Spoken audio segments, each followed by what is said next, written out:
Hello, welcome to the American Ultra Stock channel. As you can see on Braden's background today, we are comparing. Well, it's a continue. We're continuing the series that we started a long time ago, where we just compare side by side the strongest rosters with our national team, as opposed to some of the world's best. This time around, it makes a lot of sense to compare us to what will be our toughest test on the group stage of Copa America. Uruguay, right behind Braden. And straight to the point, really. We don't really know what to name this segment, so leave a comment down below if you have any ideas as well. We appreciate that. But we're going to have to start comparing Rocher, or Rocher, if you want to pronounce it that way, goalkeeper for Internacional, and Matt Turner. Who would you rather have starting between the sticks, Braden? Yeah, well, first I'll just say, just because he plays in Brazil doesn't mean you have to pronounce his name Brazilian. But yeah, this is a more difficult one than I think people would say. Because if you look at it on paper, you've got a Premier League goalkeeper. He doesn't start or anything because he lost his spot. But you have a Premier League goalkeeper versus a goalkeeper playing in Brazil. And it seems like, oh, you're going to take the Premier League player every day. But I actually don't think this is the case. I think they're a lot closer than you would think. During the World Cup, which is the biggest test, they were basically identical. They both kept 2 clean sheets. They both even saved a penalty. Actually, no, Turner didn't save his penalty. Rocher did. And honestly, I think the level that Rocher is playing at with Internacional, making that run to the Libertadores semifinals last year, is higher than anything that Turner has been playing at for club level, despite being in Europe. I don't really think he's done anything. He played a couple games in the Europa League, but then ended up getting benched because of one mistake with Arsenal.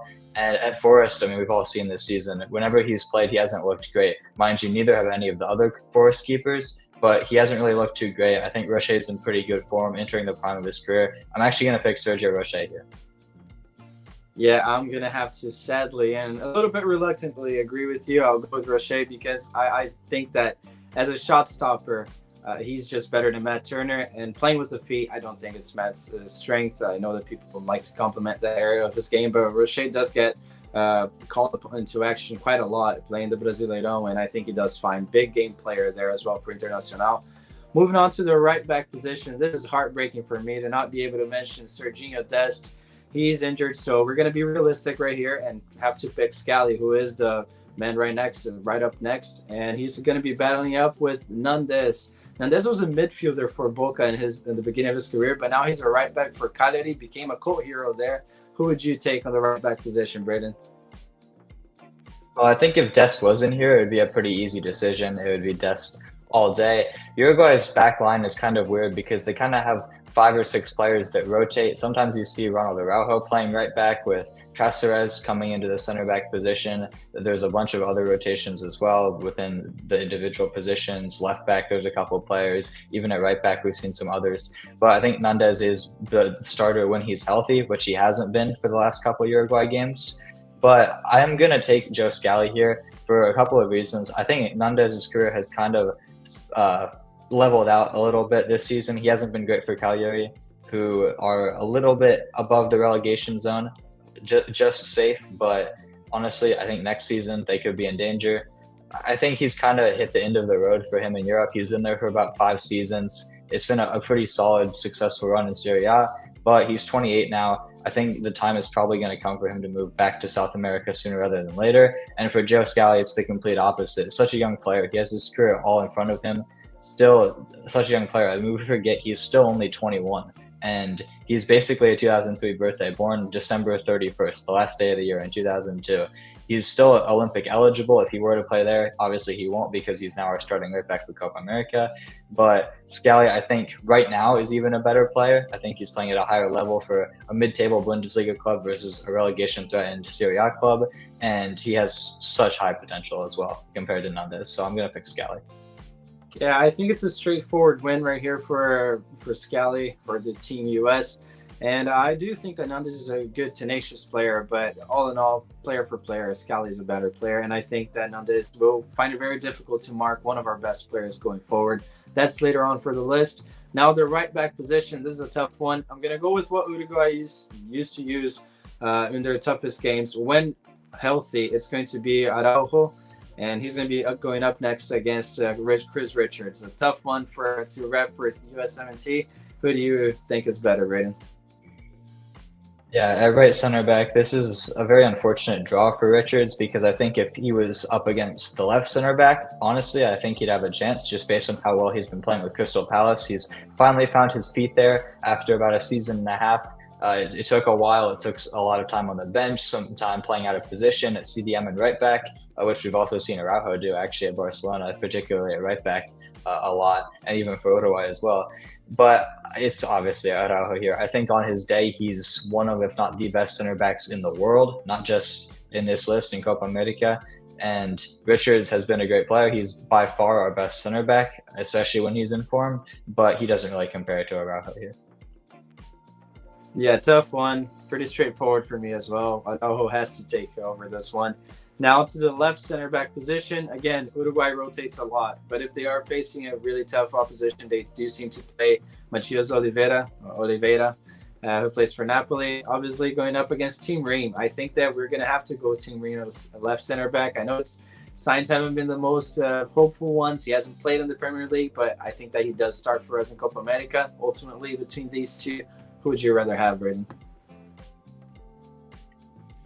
Like I said, if Richards was here, I think I'd take Richards, but Ream hasn't been playing for Fulham. He's a great player to have in the side, at least in the locker room. He's a tremendous leader. He's been captaining Fulham every game that he does play for them, a co-captain at the club. But I think Oliveira, he's in his prime at 26 years old, playing at a high level for Napoli. He's more of a rotation player, a bench player, but to be a bench player at that high level of a club is nothing to sneeze at. I think he's definitely above Ream. Maybe Ream last year takes it because we all know how incredible he was then and in the World Cup as well. But I think right now Oliveira takes it and he's just at a higher level. Yeah, I don't think there's much of an argument really for Ream here other than experience. Tough one. Now, but it's a very level one so far. It's a nice comparison between national teams. Now, moving on to the left back position, we went with, well, there's Villa. Matias Villa plays a lot. Plays for Flamengo, but also Piqueires from Palmeiras. They're both really good left backs. They play really well at the Brasileirão, and they're going to be facing up Jedi, one of the best left backs in the Prem. I think it's a straightforward one. Your take on this, Braden? Oh, personally, I'm taking my Uruguay man, Matias Vinha, over that Palmeiras bum. But either way, I don't think it matters. Jedi Robinson's been one of the best left backs in the Premier League and in the world this season. I think there's a very good argument that he's been top 10 left backs in the world this year. He got a team of the season card to show for it in FIFA for anyone who plays that. So it's always nice to see an American represented there. And yeah, honestly, I think this is a pretty straightforward one. He's been so good in the Premier League for Fulham, one of their best players, and another very solid, consistent mid-table finish for them, which seems to be where they seem to have leveled out to, which is a great level to be at. Viña, I love him playing for Flamengo. He's been great. I think he was pretty solid at AS Roma as well. He was pretty solid at Bournemouth as well on loan last year. I think he was one of their best players, but ultimately it's just a level below Jedi, and I think this is a pretty easy one for the US side. Yeah, which brings us to, well, this is a very tough one. Stacked area of the pitch, the midfield position. You're going to start with whoever plays the 5 or the 6, if you want to call it the CDM, the guy that just do the dirty work for the rest of them. Well, I'm going for here the position. Again, you can pick a bunch from the Uruguay team that could do this role, but the way that they play, typically Ugarte is the one that sits back. So I paired him here up against Tyler Adams, who I think will start for us. He's the captain, had that banger for a comeback, and I think he'll be crucial in Copa America. Again, Ugarte just starting his trade at PSG over up against Tyler Adams. Drayden, tough one to take. Who do you think overtakes it? That's a rough draw because based on the center mids that we're going to see, I think that if you switch the matchups for the CDM and the center mid, maybe the US comes out on top in one of those. But for now, an injured Tyler Adams, he just came back from a long-term injury and then proceeded to re-injure his back. Hopefully he'll be healthy for Copa America. If not, Johnny Cardoso is a more than capable replacement. But either way, I'm taking Ugarte. He's so good at Sporting before making the move to PSG, where he's struggled at times to even get in the squad in PSG, but it's one of the biggest clubs in the world. And I think when he has played, he's been pretty solid for them. And I think he's been playing a lot more than I would have thought in his first season at the club. So I'm going to take Ugarte here. if Adams was fully healthy, playing as well as he was in the first half of the season with Leeds before the World Cup, maybe it would be a little bit closer. Maybe I'd pick him, or if Johnny was more experienced in La Liga, if he had a full another season to gel. But right now, I'm going to take Ugarte. Ooh, tough one right here. I think just for being biased and sake of patriotism, I'll put Tyler over him. I'll say he's more experienced, but yeah, I think player for player, comparatively, what they will do with their respective careers, Ugarte being on top is not a crazy take at all. Now, moving on to the 8, this is another tough one for the U.S. What a bad matchup, because again, I'm picking based on what they really play and what this Uruguay team shapes up to be. So Ugarte really sits back, and who does the 8 work right there is one of the best players in the world, Federico Valverde, going up against Wes, who has had a great season, a great comeback from him. But again, another tough matchup. Braden, do you think that you can put the American on top of this one? No disrespect to Weston at all, but you're putting a guy who flopped at Leeds versus Galactico, one of the best players in the world. There's no comparison, really. And like you said, Weston's been having an incredible season at Juventus. I think he's a sleeper pick for one of the best midfielders in Serie A this season. And I think, like I mentioned earlier, if he was up against Ugarte and Adams was against Valverde, I mean, obviously, Valverde is beating whoever he's up against here, but I think I'd take McKennie over Ugarte. But for this matchup, it's Fede Valverde. It's not even close. I think he's one of the best players, not only in this comparison, but in the whole Copa America. Exactly. He's definitely carries that team. The engine this guy has, insane. But moving on to, well, now it gets a little bit tricky because Uruguay doesn't play with a 10.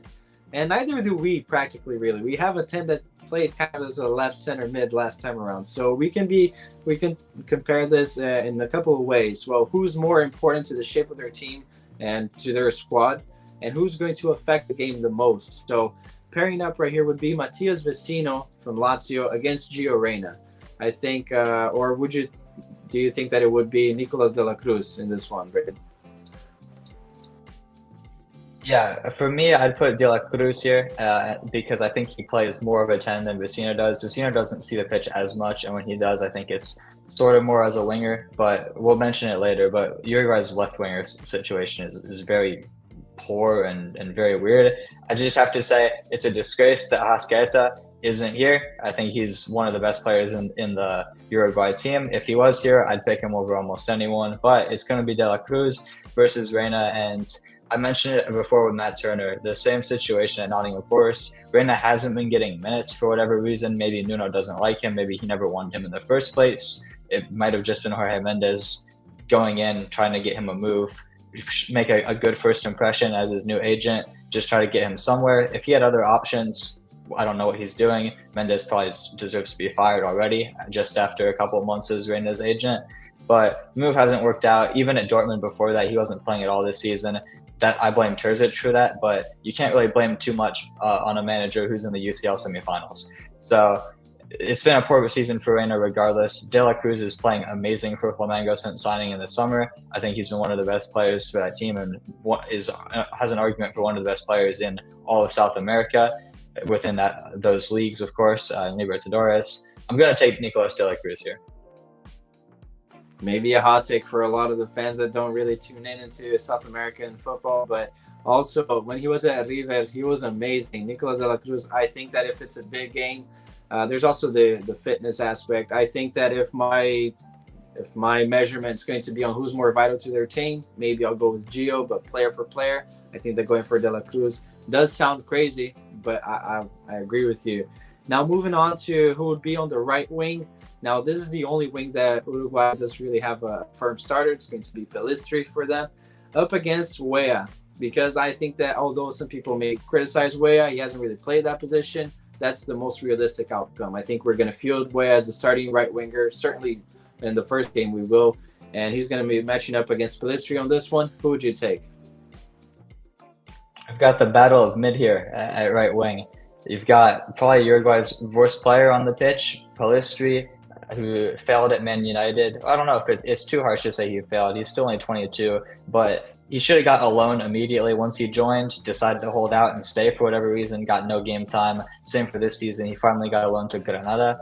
where he's playing meh, not even that great for a La Liga team that's probably going to get relegated back to the Segunda Division.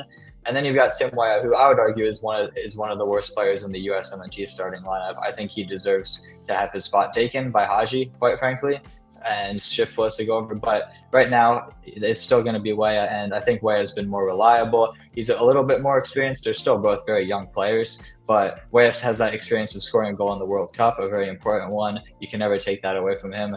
And I think he's had enough good moments for the USMNT at least, maybe not at club level, but he's had enough good moments at international level that I'm going to take him over Pellistri here. Same, and I back Weah to have a comeback. I think that the season has been rough for him, but I back him to eventually get back on track. And he got a nice assist, if that's anything to go for. Did crucially get his team to the final of Coppa Italia. Hopefully he rides high and gets back to the USMNT, his safe net after a tough season. And I have to pick him above Pellistri. I mean, Pellistri had so much hype, but ended up doing nothing. Now to the left wing, we decided it was between against De La Cruz or Vecino. It's going to be Matias Vecino, who's a very versatile player for Uruguay, for Lazio as well. But he matches up against Pulisic. So tough one for him. Surprises, Braden. Who do you start? Well, I mean, if Arrascaeta was in this conversation, he might have a chance to beat Pulisic. I really think he's that good of a player, but he's more of a 10, and he doesn't seem to play as much for Uruguay as I would like. I don't know what Bielsa's doing there. Like you said, they don't really have a true left wing. It changes a lot, whether it's a center mid getting thrust out there, whether it's Maximiliano Araujo out there, maybe it's Cristian Oliveira as well, the two players who play in CONCACAF there. Let's make this short. It's Pulisic, regardless of who you put out there for Uruguay. I think the only player who could maybe even play there that has a chance is Valverde. If he's out there, he's going to beat Pulisic. But for all their other options, it's going to be Christian Pulisic. He's having such a good season for Milan, although he has struggled in big games for them and at club level for a couple of seasons now. But whenever he shows up for the USMNT in big games, he always performs. And that's really what matters. So it's going to be Pulisic here. And just one more thing, that assist from Weah was 100% a shot that he messed up. All right, Braden's sticking with the agenda against Weah there. But also, well, I'll make it very short as well. If Pulisic, with the exact same player, exact same human, was born in Uruguay, none of these guys I mentioned would really have a chance. He would be the starter for them in the left wing. So it's short and sweet right there. Now, moving on to the forward position. This one, a bit tough for the U.S. Again, we have a plethora of options there. Haji, I think, goes into the bench. So realistically, Balogun's likely going to start. And then he's going to be matching up with Darwin Nunez. Tough one for the U.S., but Nunez has a lot of haters as well, Brandon. Are you one of them? Do you think that Balogun would start ahead of him? Nunez is a funny player because he seems to score all of his hardest chances and mess up all of his easiest ones. But I don't think this one's particularly close. Balogun had one very good season last year in France with Stade de Reims, but since moving to Monaco, it's been a struggle for him, let's be honest. He still does have over 10 goal contributions, double digits, which on paper it looks good, but if you really tune into it, he's been in and out of the starting lineup, struggling, missing a lot of penalties as well, which you don't want from your number 9. I think it's been kind of contributing to his lack of confidence this season. Darwin Nunez, for all of his glorious mischance faults, he still has over 30 goal contributions this season in all competitions for Liverpool. It's absolutely ridiculous. And before that, he was absolutely tearing up Liga Portugal with Benfica, scoring 30 goals there in his last season. This one's not close. It's going to be Darwin Nunez, and it's going to be Darwin Nunez for a while in this comparison. And one other thing, I want to give a shout out to Peñarol in Uruguay, because they seem to be producing a lot of the players that are starting for the national team. Hopefully we can have an MLS club that's doing something like that for the USMNT. Maybe it's going to be the Union, but I don't know. I want to give them a shout out because I think Peñarol's youth system is very underrated on the world scale. Yeah, some of these clubs really rely solely on youth. Peñarol is not one of them, but they end up always producing the best players there. So now moving on to the bench, which may sound a little ridiculous, but as we know, the depth is extremely crucial, especially in tournament soccer. Things change rapidly. You need to call into action the players that you can rely the most. For Uruguay, I've highlighted a few. You can highlight more if you like, but I think the main one is Georgios de Arrascaeta. I think that the best number 10 playing in Brazil, playing in South America.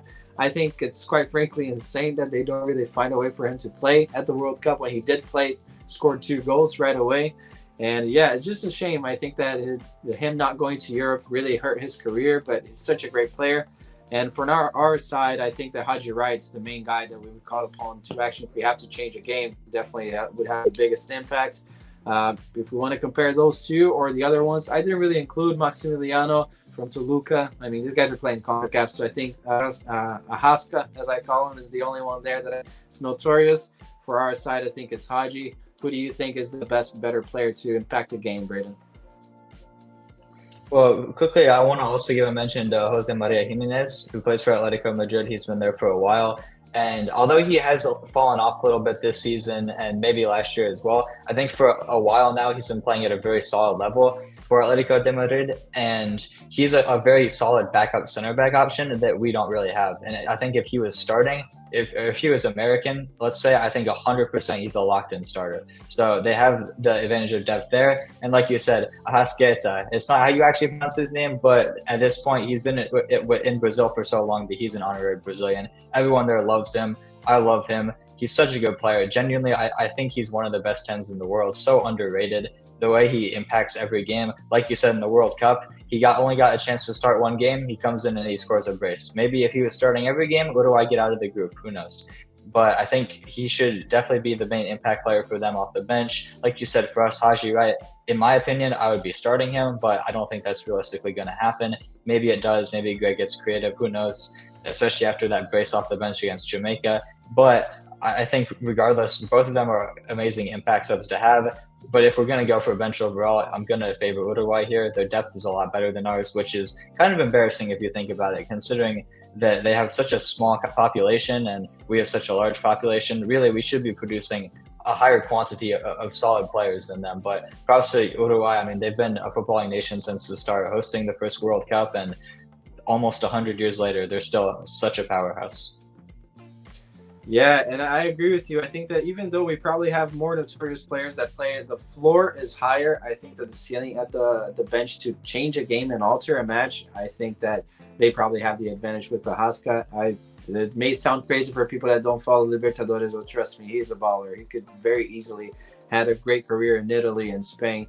But yeah, I think that this is a good comparison, maybe a reality check for myself included, on how such a small footballing nation really, I mean, they have less people than Curitiba, the city that I was born. They have more people that are, they have more cows than people in Uruguay. And this is not a joke, it's a fact.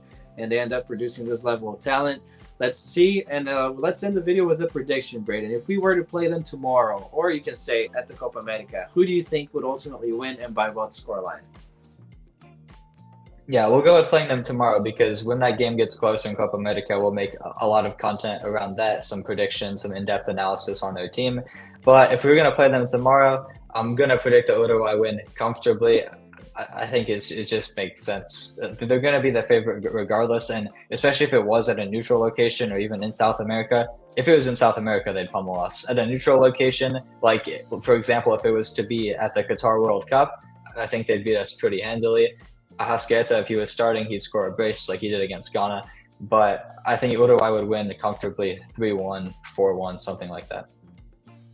I'll go the 2-1 U.S. win. I mean, I'm very notoriously deluded when it comes to predictions with the U.S., and I think that you never know. They're on that great run that they play Ivory Coast and somehow they lose. I think that we can surprise them. We're going to have the fan support behind us. If we were playing South America at Montevideo, we would get absolutely humbled. But I think we have a chance. I'll go with a 2-1. But again, stay tuned, guys, for this type of content. Let us know if you want us to compare with any other nations in the Copa America. I think that for our group, it's not the best of contents really to go up against Bolivia or Panama. But let us know in the comments what you thought about this video, if you enjoyed it or not, if you agree with our takes, or who would you change in either lineups as well. And yeah, please make sure to leave a like, subscribe, and share with your friends. We'll see you next time.